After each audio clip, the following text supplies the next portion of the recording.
세션은 세션 5G이고요. 실태 정책관리 2입니다. 저는 이번 세션 좌장을 맡게 된 서울시 보건환경연구원의 이준복입니다. 이번 정말 조촐한데요.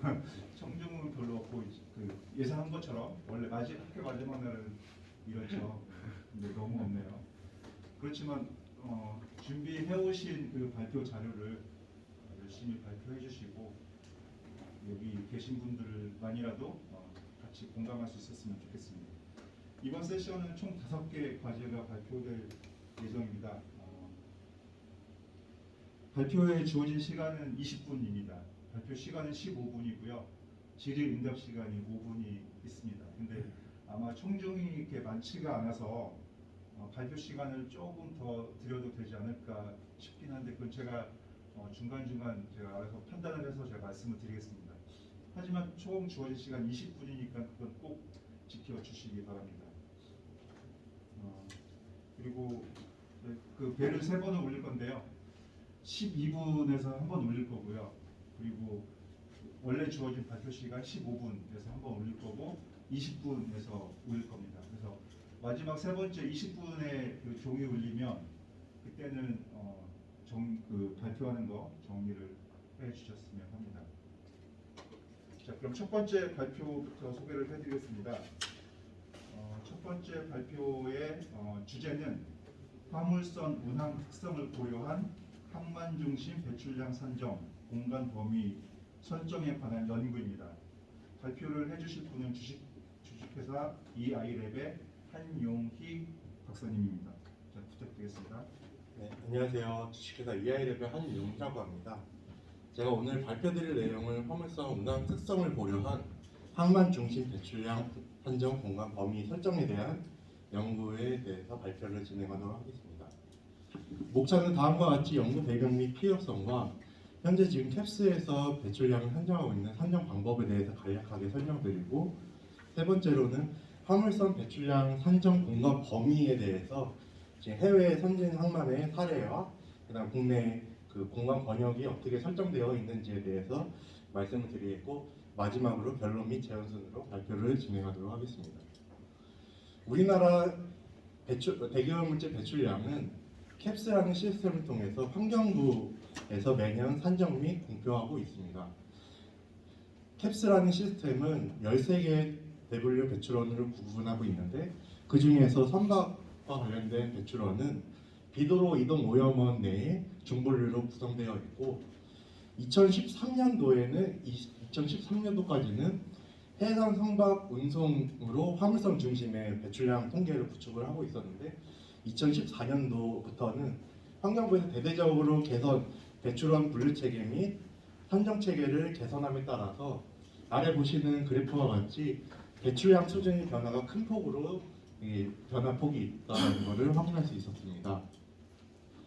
그럼에도 불구하고 실질적으로 지금 캡스가 많이 개선됨에도 불구하고 여러 가지의 지금 한계점이 있는데요. 총 3가지로 제가 요약을 해보면은, 첫 번째는 정부 해양수산부에서 지금 정책 추진 중인 선박 저속 운항 프로그램과 그다음에 황산화물 배출 규제 해역 등과 같은 이런 배출량 저감에 관련된 정책을 이행 평가를 하기 위해서는 캡스라는 배출량이 서포트가 되어야 되는데 실제적으로 그런 부분에서 좀 한계가 있습니다. 그리고 두 번째로는 소관부처의 선박과 관련된 세부 기초 자료를 활용하고 있는 소관부처에서의 배출 통계 작성이 필요하다는 부분과, 마지막으로는 지금 캡스에서 누락되고 있는 화물 외항선에 대한 배출량에 대해서 어떻게 배출량을 포함될 것인지에 대한 부분에 대해서 이 연구를 진행하였습니다. 먼저 배출량 산정 방법을 간단하게 좀 설명을 좀 드리겠습니다. 실제 지금 보시는 이 수식은 배출량을 산정하는 방법인데요. 되게 간단합니다. 연료 사용량과 대기오염물질 배출량의 곱으로 산정하게 되는데, 이는 화물선이 전체 연료 소비량에 대한 정보를 알고 있을 경우에 탑다운 방식의 방법으로 배출량을 산정하게 되는데, 화물선의 경우에는 지금 현재 연료 사용량을 뭐 알 수 있는 방법이 없기 때문에 실제 지금 밑에 보시는 것 같이 운항 형태별로 운항, 저반, 정박에 대한 각각의 활동 자료들을 다 수집을 해가지고 배출량을 산정하고 있습니다. 특히 캡슐 같은 경우는 아까도 말씀드렸지만 화물 외항선의 경우에는 지금 활동 자료 수급의 한계로 인해서 저반 및 정박 모드에 대해서만 배출량을 산정하고 운항에 대해서는 배출량이 지금 누락되어 있는 상태입니다. 다음으로는 제가 이 화물선의 이제 운항 특성에 대해서 간단하게 그림으로 좀 설명을 드리면은 실제 여기 지금 보시는 그림과 같이 A라는 선박이 전출항지에서 이 저기 바다를 항해하는 이 해상에 대한 부분은 해상 시간으로 정의를 하고 실제 바로 이제 A라는 목적항에 들어오는 것이 아니라 묘박지라는 곳에서 이제 잠깐 닷을 내리고선 대기하는 시간을 묘박 시간으로 정의를 합니다. 그리고 이제 A라는 항에서 이제 입항 콜사인이 들어오게 되면은 이제 서서히 항내 이동을 이동하는 항내 이동 시간과 그 다음에 화물을 양하역하는 선역에 붙어서 양하역하는 양하역 시간으로 이렇게 구분을 하여 배출량을 뭐 산정하게 되는데 실제 이런 루트로 해가지고 지금 모든 항차에 대한 그 배출량을 산정을 하게 되는데 특히 아까 말씀드렸던 외항 화물선의 경우에는 지금 왼쪽에 보시는 그림과 같이 좀 간단하게 사례를 좀 설명을 드리겠습니다. 외항선이라고 하는 것은 실제 외국에서 우리나라로 입항하는 선박에 대한 것을 외항선으로 이제 정의를 하게 되는데 예를 들어서 일본에서 출발을 해서 부산항에 들어오는 선박의 경우에는 일본에서 들어오는 이 바다에서의 운항에 대한 배출량은 지금 캡스에서 고려하고 있지 않고 그 묘박지에서 정박하는 이 묘박지와 그 항내 이동을 해서 접안하는 정박 요 두 가지만 이제 캡스 배출량에서 적용하고 있고 그 외에 이제 차항지로 나가는 이 캡스 이 나가는 해상에 대한 배출량은 지금 누락되어 있는 상태라고 보시면 됩니다. 따라서 본 연구에서는 배출량 산정 범위에 관련해 가지고 실제 해외에서는 어떻게 지금 지금 구성되어 있고 지금 관리하고 있는지에 대해서 조사를 해봤는데요. 먼저 말씀드릴 것은 이제 해외 사례를 한 약 10여 개 정도를 저희가 조사를 하게 됐는데 이게 명확한 법적 근거나 실제적으로 어떻게 이렇게 범위를 설정하고 있는지에 대한 명확한 근거를 찾기에는 좀 한계가 있었다는 것을 먼저 말씀드리고 총 10개 중에서 제가 특징이 있는 6개 정도의 항만에 대해서만 먼저 간략하게 어떻게 지금 배출량 산정 범위가 설정이 되어 있고 설정 주체가 누구인지 그리고 어떤 운항 모드와 어떤 그 활동 자료를 포함하고 있는지에 대해서 좀 자세하게 이제 설명드리도록 하겠습니다. 먼저 전 세계에서 가장 관리가 잘 되고 있다라고 하는 미국의 LA 롱비치 항해에 대해서 말씀을 드리면은 지금 보시는 그림과 같이 LA 항은 캘리포니아에 있는 요 왼쪽 이 부분과 이제 바로 옆에 롱비치 항이 이제 같이 붙어 있는데요. 실제 LA항과 롱비치 항의 경우에는 항만 당국에서 지금 관리를 하고 있습니다. 배출량 산정 범위는 항만 기준으로 해서 40 노티칼 마일, 약 한 74km 정도 되는 수준의 바운더리를 설정하고 있고요. 포함하는 운항 모드의 경우에는 트랜짓과 매뉴버링, 버스팅과 앵커링에 대해서 이제 배출량 산정을 하고 있습니다. 실제 그 LA항과 롱비치항의 경우에는 대기질 확산 모델링을 위한 그 통합 영역을 구성하고 있는데요. 지금 요 실선으로 보이는 거는 카브의 배출 규제 해역을 포함하고 있습니다. 실제 이러한 대기질 확산 모델 적용을 위해서 요 확장 경계를 설정하고 있다라고 보시면 됩니다. 그리고 배출량 한정에 필요한 기초 자료로서 지금 입출항 콜수와 그 다음에 선박의 저속 운항에 대한 그 속도에 대한 정보와 그리고 IHS 마켓이라는 그 엔진 재원에 대한 정보 그런 것들을 포함해가지고 배출량을 지금 산정을 하고 있습니다. 그리고 다음으로는 미국 휴스턴항인데요. 휴스턴항의 경우에도 LB항과 마찬가지로 항만 당국에서 지금 배출량을 설정을 하고 있습니다. 휴스턴항의 경우에는 이 오른쪽에 있는 그림을 보시게 되면은 묘박지로부터 약 9노티컬 마일에 해당하는 약 16km 정도의 범위를 설정을 해가지고 배출량을 산정하고 있습니다.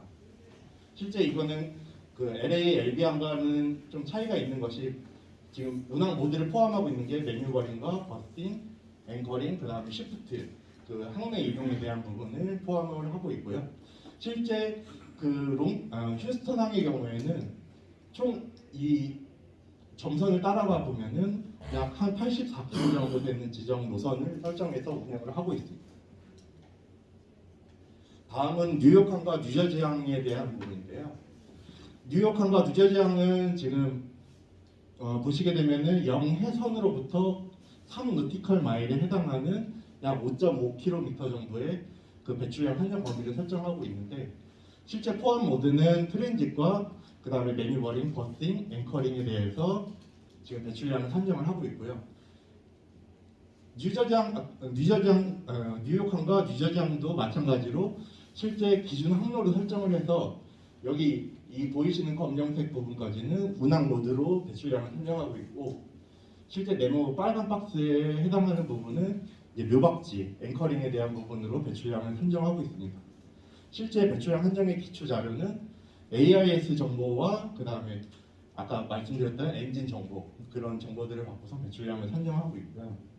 다음으로는 미국 사우스캐롤라이나 항에 있는 이제 배출량 산정 범위에 대해서 말씀을 드리면은 사우스캐롤라이나 같은 경우에는 항구 입구로부터 약 20km 정도 되는 범위를 배출량 산정 범위로 지금 포함을 하고 있습니다. 포함하는 운항 모드의 경우에는 크루징과 그 저속 운항 해역, 그 다음에 매뉴버링, 스텔링에 대해서 배출량을 포함을 하고 있고요. 실제 앞서 소개드린 세 개와는 다르게 리덕션 스피드 존을 별도로 구분해서 관리를 하고 있다는 것이 특징입니다. 다음은 이제 아시아 쪽에 이제 대만에 대한 부분을 말씀드릴 텐데요. 실제 대만의 경우에는 미국과는 다르게 정부에서 이 배출량에 대해서 지금 관리를 설정을 하고 있고요. 실제 항만 기준의 경우에는 대만의 경우에는 무역항이 15개 중에서 총 5개 그 화물 물동량 처리가 많은 5개 항에 대해서 지금 20노티컬 마일에 해당하는 이제 범위를 설정을 하고 있습니다. 실제 이 부분은 뒤에서 좀 설명드리겠지만 우리나라에서 해당하는 부분과 좀 유사하다라고 보실 수 있는데요. 다음은 이제 영국 도버항에 대해서 말씀드리면은 도버항은 기준 이게 지금 화물선보다는 여객선에 해당하는 여객선의 운영 빈도가 높은 항입니다. 실제 도버항의 경우에는 기준점으로부터 약 4km 정도 되는 지점을 배출량 한정 범위로 설정을 하고 있습니다. 그래서 지금까지 해외 선진 항만에 대한 사례를 말씀드렸고요. 실제적으로 국내에서는 지금 어떻게 이런 배출량 한정 범위에 대해서 그 적용을 할지에 대한 부분을 좀 법에 근거해가지고 좀 조사를 해봤는데 총 5가지의 공간 번역을 갖고서 지금 한번 조사를 해봤습니다. 먼저 항계와 그 다음에 선박교통 관제 구역, 그 다음에 항만 대기지 관리 구역, 그 다음에 선박 배출 규제 해역, 그 다음에 저속 운항 해역에 대해서 좀 관련돼서 이제 구역의 정의라든지 설정 현황, 그 다음에 얼마큼에 대한 범위를 지금 지정을 하고 있는지에 대해서 조사를 하였습니다. 먼저 인천항의 경우에는 실제로 지금 오른쪽에 보이시는 것들이 지금 VTS와 에카 그리고 VSR을 통합해서 표현한 건데 실제 노란색 부분은 인천항의 한 개를 표현을 한 겁니다. 그리고 요 밑에 부분은 평택 당진항의 한 개인 것이고요. 그 VTS라는 선박 관제 구역은 요 파란색으로 표현을 한 겁니다. 그리고 하얀색 부분은 에카 배출 규제 해역에 대해서 표현을 한 것이고요. 녹색은 저속 운항 해역에 대해서 표시를 한 것입니다. 실제로 보면은 중첩되는 구간들이 여러 가지 있지만 우리 입맛에 맞게 이렇게 해당 지역이 다 포함하고 있는 경우는 없다라고 보지만 실제 국내 영해 내에 다 포함하고 있다는 부분이 특징입니다. 그 다음에 여수 광양항의 경우에는 광양항은 이 위쪽에 있고 여수항은 이 부분에 포함이 되어 있는데 실제 한 개는 모든 부분에 다 포함이 되고 있고요. 그 다음에 VTS와 에카 지역에 대한 부분이 실제적으로 모든 지역을 다 포함하고 있기 때문에 VTS 구역과 그 에카를 설정을 하게 될 경우에는 모든 경우를 다 포함할 수 있다고 보시면 됩니다. 그 세 번째는 부산항의 경우인데 부산항은 부산항과 부산신항에 대해서 이렇게 두 개로 나눠가지고 공간 권역을 설정하고 있는데요. 실제 한 개는 모든 부분을 다 포함하고 있고 저속 운항 해역과 배출 규제 해역에 대한 부분이 지금 모든 부분을 다 포함하고 있다고 보시면 됩니다. 마지막으로 울산항은 지금 나머지 세 개 항과는 다르게 명확하게 그 VSR, 그러니까 저속 운항 해역이 모든 권역을 다 포함하고 있다는 것이 특징입니다. 그래서 실제적으로 이러한 법에 근거한 그 공간 권역에 대해서 어떤 부분을 좀 설정할 수 있는지에 대한 한계점을 좀 확인을 했는데요. 실제로 보시게 되면은 요 인천항의 경우에는 요 빨간색 부분이 정박지에 해당하는 부분입니다. 실제 항계나 항계나 선박교통 관제 구역을 포함할 경우에는 실제 이 부분이 정박지가 좀 빠지게 되는 부분이 생기게 됩니다. 그 다음에 여수 방향의 경우에도 항계로 설정할 경우에는 정박지가 항계로 설정할 경우에는 정박지가 그 밖에 표현이 되고 있는 부분이 좀 한계라고 보시면 됩니다. 세 번째로는 부산항의 경우에도 이 빨간색으로 표현된 부분이 한계 내의 묘박지인데 실제 이 부분, 이 빨간색 네모 삐져나온 부분은 한계 밖에 묘박지가 위치해 있기 때문에 배출량 산정의 그 범위에서 빠질 수 있다고 생각이 듭니다. 마지막으로 울산항의 경우에는 모든 구역이 다 포함하고 있다고 보시면 됩니다. 이를 통해 가지고 간단하게 좀 정리를 해보면은 그 배출량 한정 범위와 관련해서 개선 사항이 어떤 것인지 그리고 한계점은 어떤 것인지에 대해 좀 이 세 가지 기준을 갖고선 세 가지 안을 갖고선 저희가 접근을 했는데요. 먼저 한계로 하게 되면은 운항 모드 기준으로 했을 때 양하역과 항내 이동에 대한 배출량은 명확하게 포함이 되는 것이고 그 다음에 중복 산정에 대한 배출량의 오차는 제거가 됐다라는 부분이 있습니다. 그럼에도 불구하고 한계점으로는 묘박시에 아까도 말씀드렸듯이 묘박시의 그 묘박지의 배출량이 일부 그 포함이 되지 않기 때문에 그 부분에서의 배출량이 감소될 수 있다는 부분이 있습니다. 그리고 두 번째 안으로는 영해 기준 12 노티컬 마일로 범위를 설정할 경우에는 해상 운항 모드의 배출량의 지역 배분 방식의 구축이 필요하다는 부분과 실제 그 에카와 VSR 같은 정책 효과의 분석이 가능하다는 장점이 있는데 한계점으로는 해상 운항에 대한 그 방법론을 별도로 구축해야 된다는 부분과 실제 그 서해, 남해, 동해안의 그 범위를 설정할 경우에 각각의 편차들이 발생한다는 그런 한계점이 있습니다. 마지막으로 이 3안은 아까 말씀드렸던 해외 선진 항만의 그 대만의 경우에 해당하는 것인데요. 모든 범위를 동일하게 20 노티컬 마일로 설정을 하게 될 경우에는 이제 해상 모드의 배출량이 일부가 포함이 되고 실제 정책 효과의 분석의 가능성이 있다라는 부분에 장점이 있는데 이것도 마찬가지로 해상 부분에서는 별도의 배출량 산정 방법론이 구축이 되어야 한다는 한계점이 있습니다. 마지막으로 결론 및 제안인데요. 결론 부분에서는 화물선 운항 모드별 배출량 산정 방법 개선 및 공간 범위 설정에 대한 필요성을 본 연구에서 확인을 했고요. 실제 배출량 산정 방법이 지금 개선 중에 있으며 누락되어 있는 배출원을 고려할 수 있는 접근 방법을 지금 찾고 있습니다. 두 번째는 이제 해외 선진 항만의 사례를 조사했는데 실제 항만 배출량에 대한 관리 주체하고 그다음 배출량 산정에 필요한 기출 자료, 그다음에 산정 범위를 확인했습니다. 마지막으로는 국내 법에 근거한 항만 공간 범위 확인을 했습니다. 제안 부분은 이제 실제 배출량 산정 범위 설정에 대한 정부 부처 간의 환경부하고 해수부 간의 협의가 필요하다는 부분이 있습니다. 이상 발표를 마치도록 하겠습니다. 네, 한용희 박사님 발표 감사드립니다. 혹시 그 청중 플로어에서 혹시 질문하실 분 있으면 예, 손 들고 질문해 주시면 되겠습니다.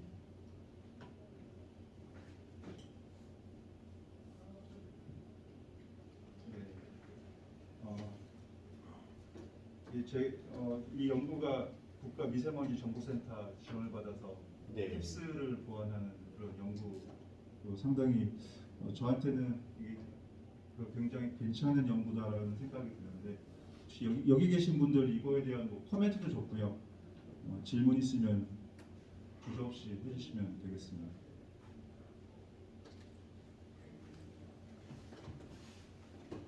네, 없으면 이상으로 발표를 마치도록 하겠고요. 두 번째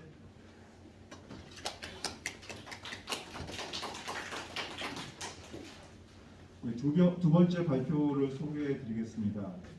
발표 주제는 태풍에 동반된 고농도 미세먼지의 위험성